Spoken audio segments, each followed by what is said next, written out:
We are Steven and Jill. Together, we've been buying and reselling land since the 90s. Our data-centric approach leaves our buyers asking, how can you sell it so cheap? Here on the Land Academy Show, We answer that and more. Steve and Jill here. hello. Welcome to the Land Academy Show, entertaining land investment talk. I'm Steven Jack Butala. And I'm Jill DeWit, broadcasting from sunny Southern California. Today, Jill and I talk about the National Association of Realtors, self-serving false recessionary predictions. Wow, that's a long title. What the heck? Today, we're going to do a deep dive into the economic factors that have attributed to our current climate, and then we will roll in. Keep going. It's kind of turning me on. We will roll in the unemployment ratio to the retail Jill. climate and the political spin on what we're facing in 2020. That's what I heard. It almost sounded like it made sense. Tell me what we won't be talking about today? Politics. Yeah. I'll tell you that. Like, what? This title is like, what the heck? The National Association of Realtors has one of the largest, this is for decades and decades, one of the top 5 largest lobbyist groups in Washington. Which is why they get their way now a lot. Ever. And so people listen. Why is that? Money. It's because they're falsely propping up an industry that they know is just a has-been. For money. That will eventually get taken away. They're in the business of collecting association dues from, Yep. and it trickles up to them. And commissions. So they spend a bunch of money perpetuating an antiquated real estate antiquated way of buying and selling property, which Jill and I have been complaining about since we started the show in 2015, and this episode's no exception. So if you're a real estate agent and you use a lot of hairspray and love yourself, now's the time for you to turn this off. I would like to add, this reminds me of, which I really liked about, we used to live in Arizona, and the current governor of Arizona is Doug Ducey. And one of the things that I liked about back when we lived there and he first took office, he stepped in and said, what the heck are all these stupid licenses? And it's like you have to have a separate license for this kind of a barber and this kind of hairstylist. Like, there were so many different licenses for everything. It's almost like, it's almost like you had to have a license to be a dog groomer, or if you do dogs over 50 pounds. If you do dogs under 50 pounds, you need 49 pounds, you need this kind of a dog license. If you're a street sweeper on the east side of the street, you need this side of license. If you're a street sweeper on the left side of the street, you need this license. It was like that kind of nuttiness that I liked. He came in and kind of said, this is stupid. We need to pare this down. Yeah. So there's, some of the stuff that goes on within this group, or just some political groups, it's just out of hand.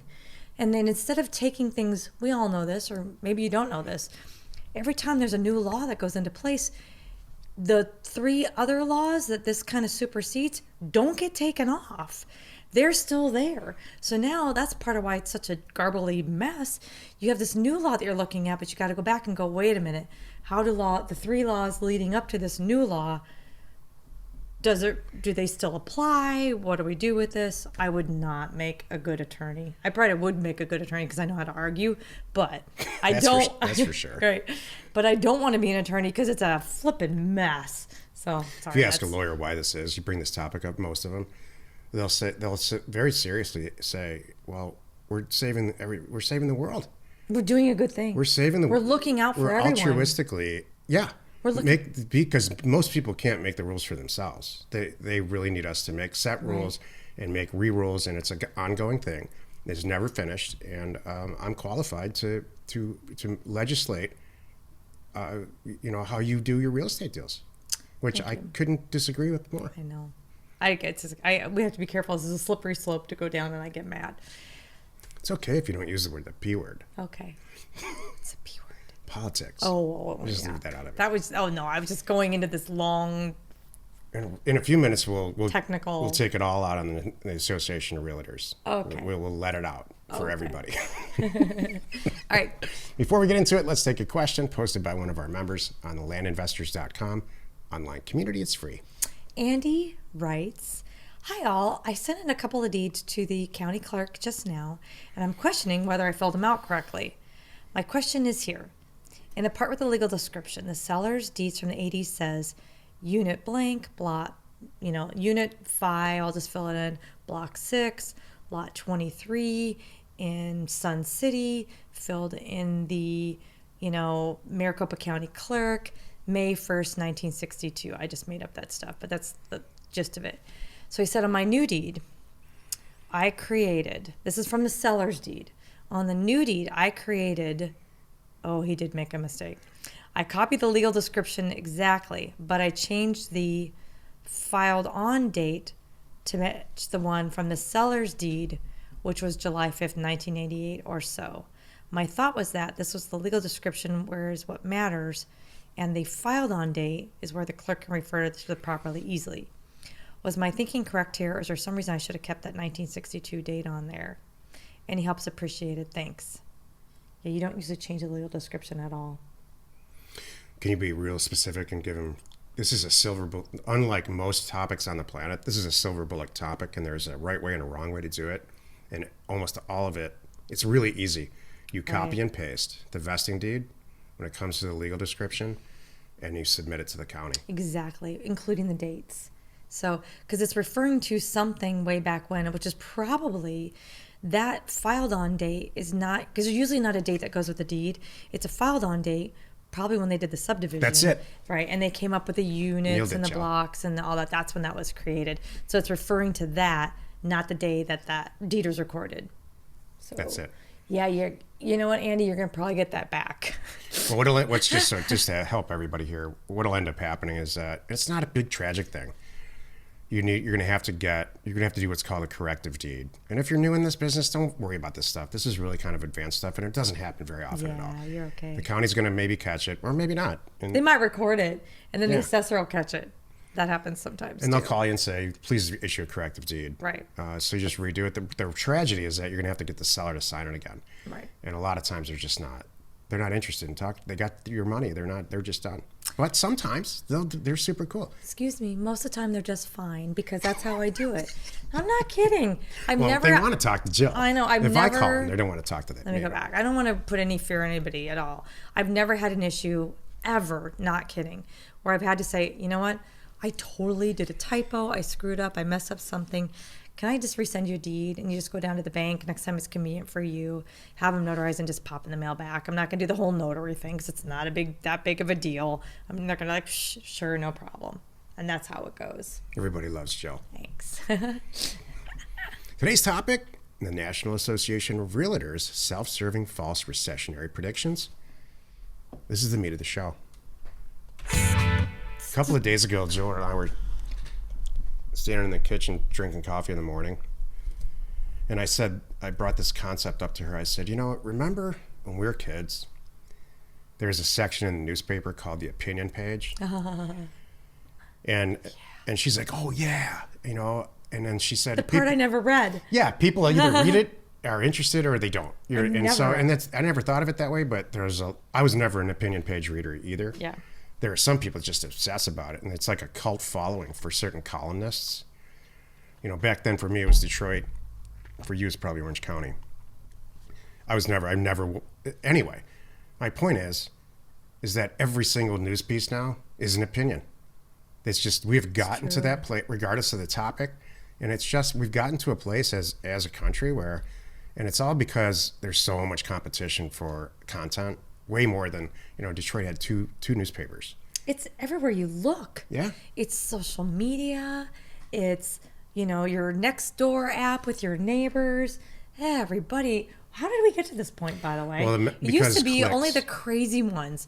They were, like you said, it was the same people. It was the crazy ones. And I never read the opinion page because they were so far one way or the other. Yeah. And it was frustrating, because what if I'm not that, maybe I agree with 10% of it. I don't have to be that far. I couldn't stomach it. And so the radio shows started back then in the 60s and 70s are really on both ends of the spectrum, radio shows. And now with the internet, unfortunately, younger people, this is their only exposure, and they think it's news. and or they think it's information, or they think it's okay, more tragically. So it allows huge lobbyist groups like the National Association of Realtors to just hire people, tell them what to write about, or hire people that have the same opinion that they do, or whatever they're trying to sell or prop up. In their case, what they're trying to sell directly and indirectly is getting more people to pay association dues, which is licensed real estate agents, regardless if they do deals or not. So they perpetuate the fact that things are great just to complete their agenda. And it's not a news article at all. And so right now, and I laughed. I laughed because I Was read it one in particular? a National Association of Realtors driven article. There was a senior economist. I don't remember her name. She was about 12 years old. And she said the worst is over. Senior economist. She's a senior economist for the National Association of Realtors. I bet she's probably like just out of college. Yeah, she's 20 years old. Yeah. That's funny. I don't know. Doesn't matter. But in the words she said, that title of the article is "The Worst is Over." Everything's already. Yeah. That's what she said? Yep. Oh, that's funny. And she backed up with a bunch of data.